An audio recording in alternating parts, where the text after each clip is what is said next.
Inside the stories that affect you. This is Inside KELOLAND. Welcome and thank you for joining us on Inside KELOLAND. There's a variety of activities you can get your child involved in, each one providing its own unique way of growing the next generation of leaders. Today, Girl Scouts Dakota Horizons is sharing their mission along with an update on their famous cookies. It's time to get on your walking shoes, how you can take part in Step Big Walk for Parkinson's. And Yankton is, of course, a big draw for those into archery.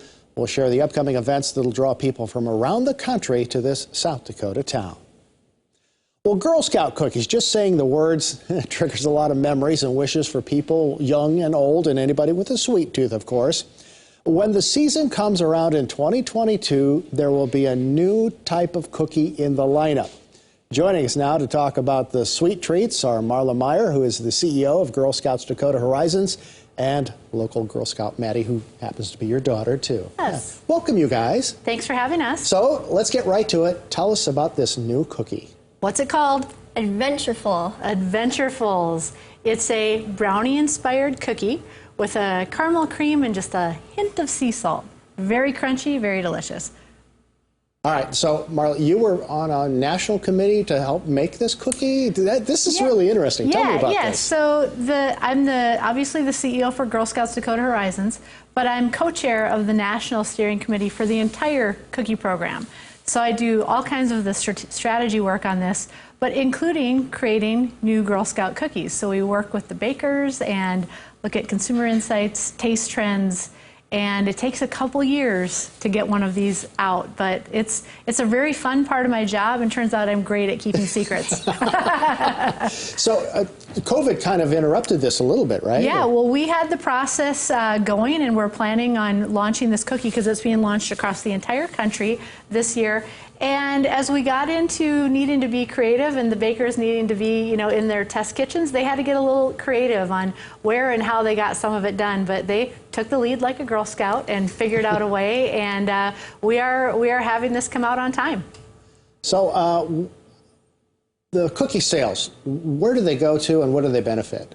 Yeah, so this really is a program about entrepreneurship. And so what happens is when we say Adventurefuls, that's such a cool name because it does really fuel their adventures. And whether it's a girl that's exploring what she's interested in, discovering what she's passionate about, or then going ahead and taking action on an issue that she cares about. Maddie knows about the adventures. She can tell about one of hers that this year her cookie funds fueled for her troop. Maddie, tell us about that. Well, this summer I actually did a camp called Camp Bigfoot. And during this camp I did archery, rafting, and shelter building. And a fellow camper was collecting some logs for their shelter and found a rattlesnake. Whoa. That was awesome, and so were our shelters. We hunted for the Bigfoot. We never found the real thing. We just found metal or stuffed ones. But it was an amazing week. Fantastic. Now, Girl Scouts is more than just about cookies, right? Yeah. Tell us about that. Yeah. What happens during this program is it's about entrepreneurship, and these girls are getting hands-on experience on running a small business. And they learn everything from money management, people skills, goal setting. In fact, she spends a lot of time on goal setting. I'll actually let her talk about it if that's okay. You bet. Maddie? So each year, setting my goal means kicking it up a notch. My first year of Girl Scouts, my goal was 500 boxes. And over the 6 years I've done Girl Scouts, this last year, my goal was 2,000 boxes. And to get to 2,000 boxes, you're going to need a couple of plans how. Yeah. So I work with prior customers. I use my digital cookie website. I do booths, door-to-door, pop-up shops. And this year I had to add Zoom calls. Zoom calls. All right. Now, we're all familiar with the badges. Are there some new ones out there? Yeah, in fact, the badges refresh pretty frequently. Girls are innovative, and we want to keep up with them. So some of the new badges this year when it comes to cookies, and Maddie has some of the other ones she's earned, but really what we're doing is going into the digital cookie space and how they go from making a good sales pitch and doing some of that to being able to go in their digital cookie site, explore market trends, and do some digital marketing campaigns. And so they learn along the way, and Maddie's learned that it's one thing to have your digital site, but what draws people to make a purchase on that site? Well, actually, you have a choice to either have a picture or make a video. I've always made a video. I always tell them about my goal, what it's going to be going towards, and just tell them about all the new stuff that's happening. Very good. So I guess the big question is, you know, you unveiled this new cookie, so everybody out there is wondering, when can we start buying? When can you get these cookies? Yes. Do you remember? Yep. So if you know Girl Scout, you can go on her online store and buy from it February 11th. But if you want to go see a Girl Scout in person or at a booth, you can get them February 18th, which is actually National Cookie Weekend. Very good.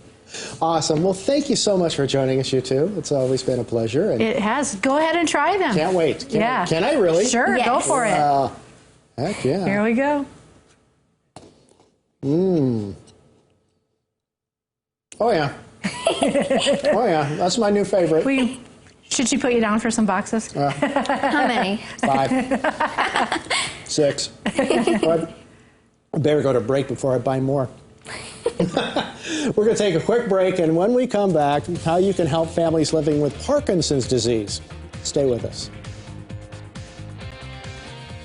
Welcome back to Inside KELOLAND. An estimated 3,000 people in South Dakota alone are living with Parkinson's disease. But it doesn't just impact the individual, it takes a toll on their friends and their family as well. Joining us today to talk about how you can help these families is Becca Anderson from the South Dakota Parkinson's Foundation and team captain Julie Egebrot-Nord and Steve Nord. Welcome, you guys. Thanks for having us. Let's start out with the mission of the Parkinson's Foundation. What's the mission? The mission is pretty simple. We're just working to improve the quality of life for people touched with Parkinson's. And the best part is that we work with the entire family. We're not focused on solely the individual that's diagnosed. So we try to reach out to the entire family to support them. Got it. Coming up on August 28th, you're hosting your walk, which is called Step Big Walk for Parkinson's. Walk. Yep. Right. Tell me about that. So this year, we're so excited to be able to have everyone together again. Obviously, with COVID last year, we did a virtual event. This year, we're going to have everybody together, but then also with the virtual aspect. So it is the largest fundraiser for the South Dakota Parkinson Foundation, and lost my train of thought. Biggest fundraiser? Yeah. Yes. And what is the money used for? The money is used to support families in South Dakota. So what's really awesome about our walk is that because we are an independent organization, all of the funds raised stay in South Dakota and go toward programs, services, even financial support for people with Parkinson's. Got it. Okay. And Julie and Steve, you guys are a team. Why did you guys get involved? Well, I was diagnosed with Parkinson's about 5.5 years ago. And my wife, Julie, kind of took the bull by the horns when I was diagnosed and decided that we would get involved in exercise programs. I mean, at the time, I was already involved on a regular exercise basis at a couple of the gyms here in town, but we had heard about this program which was designed for people with Parkinson's called Rock Steady Boxing. And we checked out the program, and lo and behold, 5.5 years later, I'm still involved with the program, and it operates out of the Inn at Westport, and I go there a couple days a week, a couple times a week, but usually for an hour or two at a time with our director, Lisa Howard.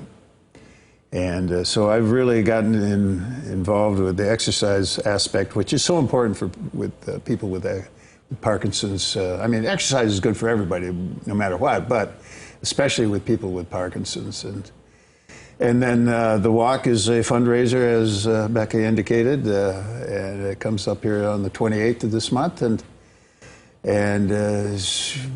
my ability to walk is somewhat limited now with bad ankles and a bad back, but I go out and do a symbolic couple laps around the infield at the Sioux Falls Canary baseball field, and so yeah, that's about it. Oh, Steve, that's fantastic. And Julie, what's so important about the walk to you guys? Well, It's a great deal of fun. It really is. To be with community and the fellowship with family and friends. It's a lot of fun. Yeah. Is it something you have to register for in advance, or is this something you can just show up for? You can register in advance, but you can also register the day of the event. So it's kind of open to what works best for you. Yeah. Let me get back to the walk real quick, Julie, because this is a place for people who are going through the same thing to come together. Right. And not only, people who are affected by it, but family members as well. Right. So you get some support there, I imagine. Right. It's a community. It's fun, but it's also knowing that we're supporting one another and we're helping the community. Yeah. So anything else that you want to talk about concerning this walk and this event coming up? It is a family-friendly event, so we love to see the kiddos come out. We want to see the families coming out to support each other, like Julie said. So you can register online, or you can register at the walk. We are also doing the Step Big Challenge. We're walking 10,000 miles for Parkinson's disease awareness, which you can also find that on our website as well. All right. Thank you so much for joining us. And Steve, I'm sure a lot of your former students are watching right now going, go, go, go, go. Well, that'd be nice. Hopefully they are thinking, gosh, the old guy still can't stand upright. But, being diagnosed with Parkinson's is, definitely a life changer for you. And, life throws you a lot of curveballs, so you deal with it and move on. And we're all trying to do the best we can, I think. Thank you so much for coming. I appreciate it. Yeah. Thanks for sharing your story. Thank you. Thank you. Yeah. We're going to take a quick break. When we come back, the competitions that will put Yankton, South Dakota on the global spotlight. Stay with us. Welcome back to Inside KELOLAND. Yankton is home to the world's largest archery center. And soon, some of the top athletes in the world will converge on the city for several big competitions. Join us today to talk about the significance of these events being held in Yankton are Bruce Cole, the president of the National Field Archery Association Foundation, and archer Paige Pierce, who joins us via Zoom. Welcome, you two. Hey, thanks for having us. Yeah. Paige, thanks for joining us. Yeah, thanks for having me. All right. So, Bruce, how did Yankton become this archery hub? It's a very long story, but basically we had a vision to move our headquarters, which was started in California in 1939, to the Midwest. And me being from South Dakota and from the southeastern part, one thing led to another. The stars aligned. We got the great state of South Dakota and the community of Yankton to help us as a nonprofit with some economic development opportunities, and we got the real estate, and the rest is kind of history. Yeah, it's a great location if you've ever been there in Yankton. How'd you come up with that location? The location, we looked several places, and once again, it's really an issue of the stars aligning. There were some county ground, some city ground, some individual private ground, and we put a package together. The community did, and offered it to the NFAA, and it was part of an economic development tool that South Dakota uses well. And we started out guaranteeing 2 people to work, 2 full-time positions, and a 3,000 square foot building. Wow. Yeah. All right, Paige, let's bring you into this conversation. Tell us about your expertise and when did you get your start? So I actually started shooting around the age of 2. Both my parents shot, so they started me super young. And I actually started shooting NFAA events out here in California. And then I was able to come to Yankton for the first time when I was 10 years old and start competing there. So when you came to Yankton, what did you see and what did you think? So I'm actually from a small town that's about the same size as Yankton. So to me, it just felt a lot like being home. But the field ranges that we shot there were amazing. They were down by the river, lake, I think you guys call it lake, but down there, very beautiful ranges. Everyone in the town was incredibly welcoming. All the signs at the restaurants would say, "Welcome archers," and it's just a really unique feel. What's the key to being a good archer, Paige? What makes someone a good archer? A lot of people think that it might be physical strength or, athleticness, but it's really not. A lot of it is very mental. So obviously you have to have the technique down to shoot well, but to perform at the top level, it is a very, very strong mental game, makes all the difference. So, Brace, you've seen the development of a lot of young archers over the years. What do you say? Can you tell right away if someone's going to be good, or? You know, it's very difficult. On any given day, I think when they get to the certain league, it's like any other sport. You get the top 20, the top 40. On any given day, it can be any of them. But it's mental is huge. Physical fitness is a big part of it, too. You know, it's not as enduring as some sports, but mentally, it's a lot of pressure. And one of the things we do in the different disciplines, you know, we shoot indoor and outdoor. When you go indoor, there's a controlled environment. When you're outdoor, you have Mother Nature to contend with. And that's kind of like golf. You know, you have to play all the different winds and the weather conditions. And yeah, it's just, it's a tough sport, but it's a lot of fun and challenging. Wow. Paige, what's the difference for you in shooting indoors and outdoors? I think indoor is a little bit more challenging because it is just you and the bow. The mental game means so much more.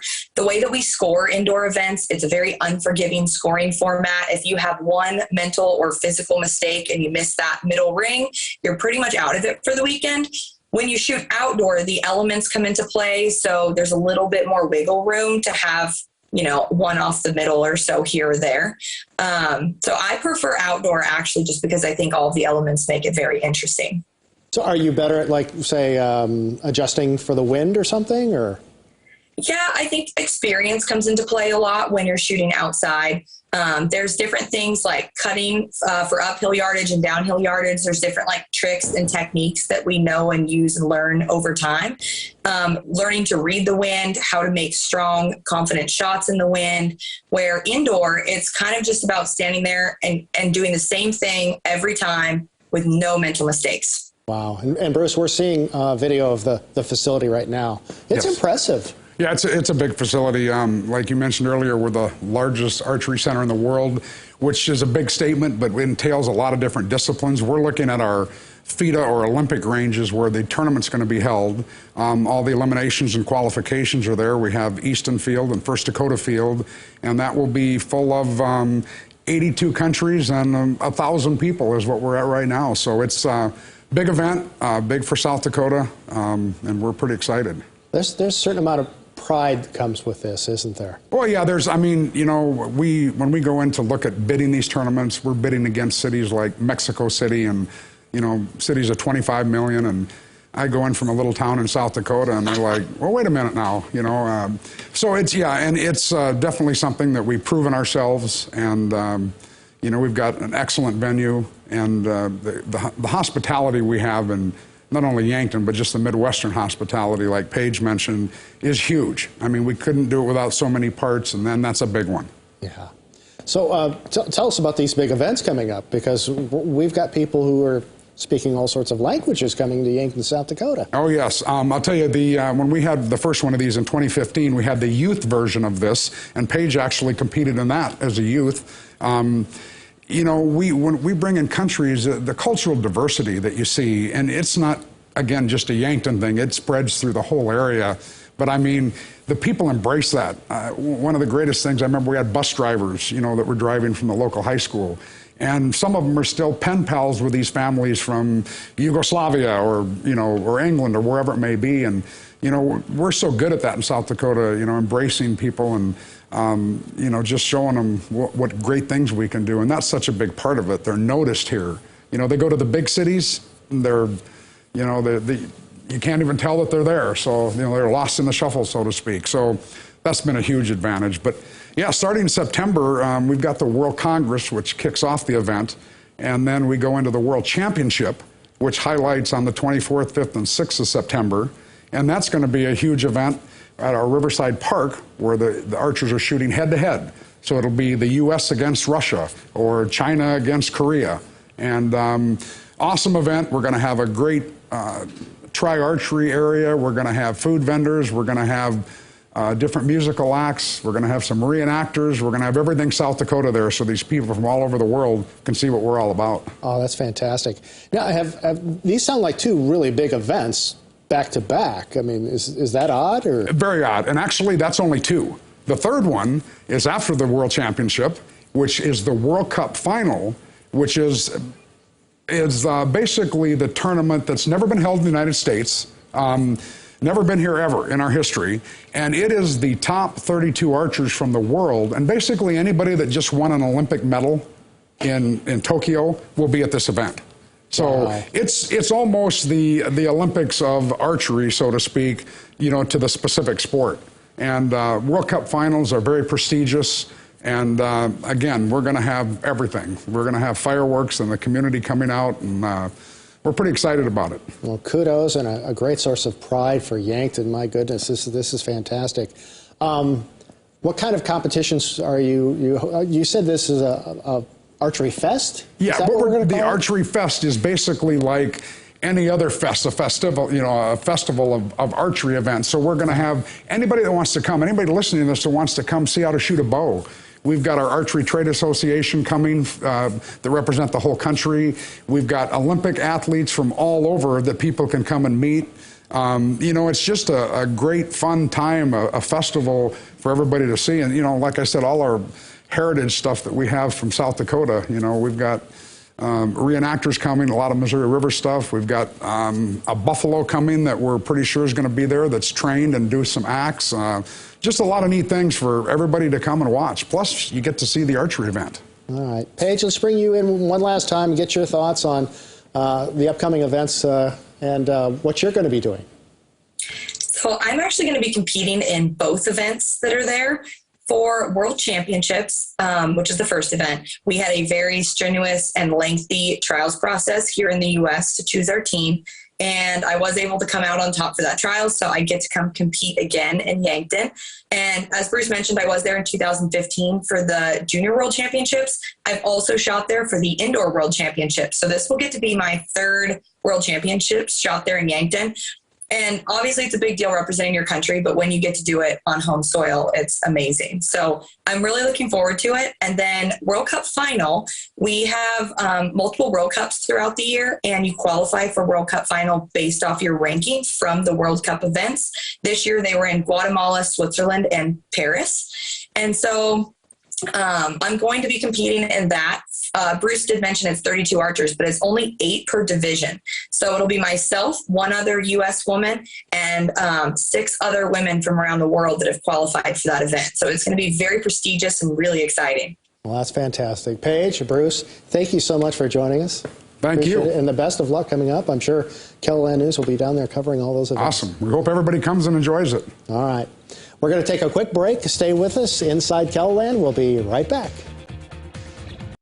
A new Girl Scout cookie, walking for Parkinson's disease, and global archery in Yankton. We've covered a lot today. If you'd like to learn more about the topics, just go to KELOLAND.com. Be sure to join us again next week for more of what's going on inside KELOLAND.